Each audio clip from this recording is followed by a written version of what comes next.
Pemirsa, seorang TKI ditangkap tim Bea dan Cukai saat tiba di Bandara Internasional Juanda, Surabaya, Jawa Timur.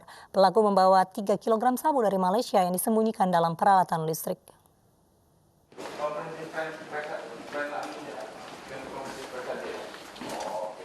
Petugas Bea Cukai menggagalkan upaya penyelundupan narkotika jenis sabu oleh seorang tenaga kerja Indonesia bernama Budi Hartono.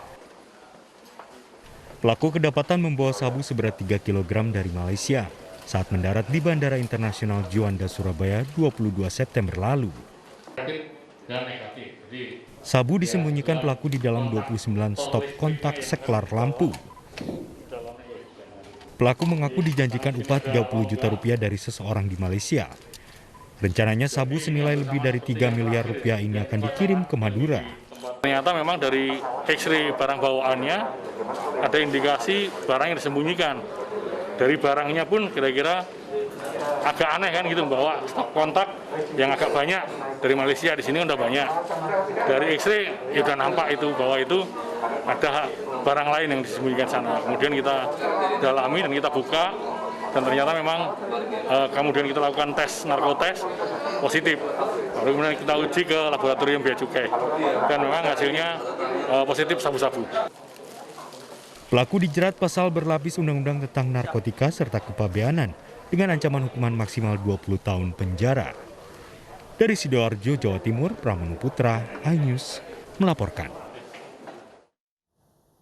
Polisi menggelar rekonstruksi kasus bocah tewas di tangan orang tuanya di Lebak, Banten. Pelaku tega membunuh buah hatinya hanya karena kesal saat belajar online.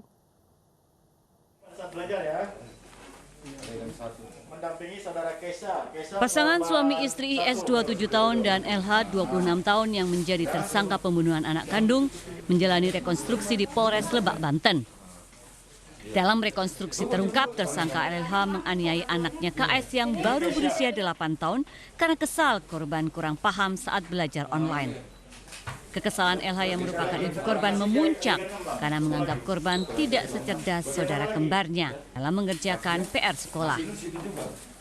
Korban dipukul berkali-kali oleh pelaku hingga meninggal dunia. Ayah korban IS yang sebelumnya keluar rumah untuk memfotokopi hasil ujian anaknya terkejut mendapati anaknya sudah tidak bernyawa. IS kemudian berperan membantu menghilangkan jejak agar istrinya tidak ditangkap polisi.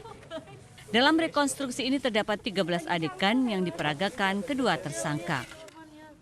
Dari hasil rekon kita sudah ada, tadi bersama-sama kita saksikan ada 13 adegan. Ya. Dari 13 adegan tersebut kita melihat pada poin adegan ke-6 bahwa si kedua pelaku ini awal mulanya dia sedang mengajarkan anak di siang hari, sedang sekolah online.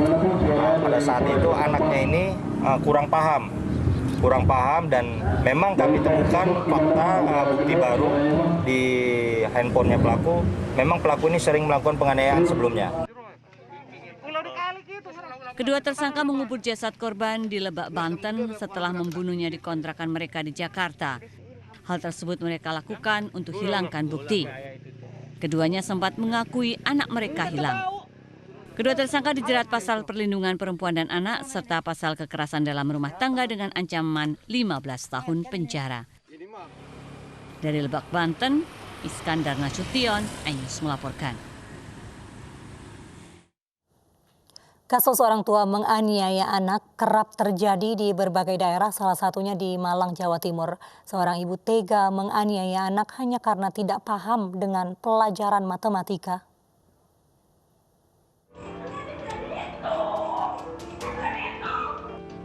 Seorang ibu di Kecamatan Turen, Kabupaten Malang, Jawa Timur, tega menganiaya anaknya menggunakan selang. Kejadian ini berlangsung saat sang ibu mengajari anak yang masih berusia 8 tahun pelajaran matematika. Ia emosi ketika anak kesulitan memahami tugas sekolah yang diberikan. Kejadian ini kemudian direkam seorang warga dan viral di media sosial. Polisi kemudian memediasi kasus ini dengan keluarga, termasuk memberikan pendampingan terhadap sang anak. Video seorang anak di Simalungun, Sumatera Utara yang dianiaya ibu tirinya karena tidak bisa membuat pekerjaan rumah sempat viral di media sosial. Akibatnya, bocah tersebut sempat trauma dan tidak masuk sekolah. Korban pun dipulangkan ke rumah neneknya. Sementara ibu tiri korban ditahan di Polres Simalungun dan dikenakan pasal 44 tentang perlindungan anak dengan hukuman penjara selama 5 tahun. Bocah perempuan ini ditemukan warga Kelurahan Mentawa Baru Hilir Sampit dalam kondisi penuh luka di sekujur tubuh hingga wajah. Bocah ini diduga dianiaya oleh ibu kandungnya sendiri. Penyiksaan keji tersebut dilakukan ibu korban bersama kekasihnya. Korban kerap dianiaya hingga tulang tangan kirinya patah. Kedua pelaku akhirnya ditangkap polisi. Berdasarkan hasil tes urin, kedua tersangka positif mengkonsumsi narkoba jenis sabu. Mereka kerap menggunakan barang haram ini bersama-sama sehingga emosi mereka tidak terkontrol. Kedua tersangka pun mendekam di tahanan untuk mempertanggungjawabkan perbuatannya. Tim iNews melaporkan. Tim Satuan Reserse Kriminal Polres Metro Jakarta Pusat akhirnya menangkap 2 pelaku pembacokan berbekal rekaman video yang viral di media sosial. Sebelumnya aksi tawuran gabungan 2 kelompok geng motor dengan sekelompok warga mengakibatkan orang terluka parah terkena sabetan senjata tajam.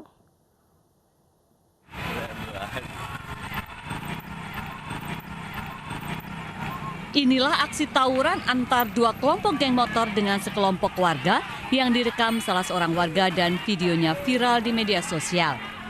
1 orang terluka parah akibat tawuran. Dalam kurun waktu sepekan, tim Satreskrim Polres Metro Jakarta Pusat akhirnya berhasil menangkap 2 pelaku pembacokan. Dari hasil penyelidikan polisi, ternyata aksi tawuran tersebut telah disepakati kedua kubu lewat media sosial.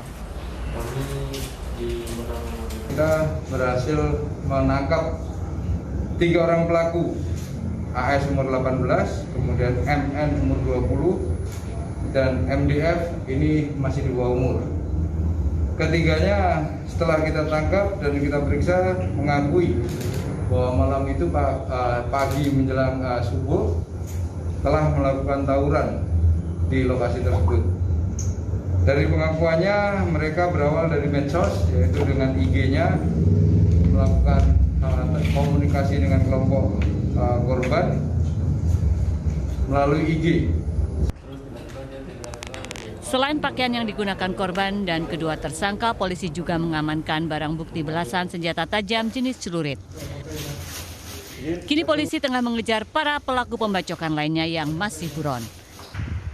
Dari Jakarta Pusat, Rani Sanjaya, iNews melaporkan. Direktorat Lalu Lintas Polda Metro Jaya mengamankan 9 mobil yang akan balapan liar di Jalan Gerbang Pemuda Tanah Abang, Jakarta. Pengendara yang surat-suratnya tidak lengkap dikenakan sanksi tilang hingga push up.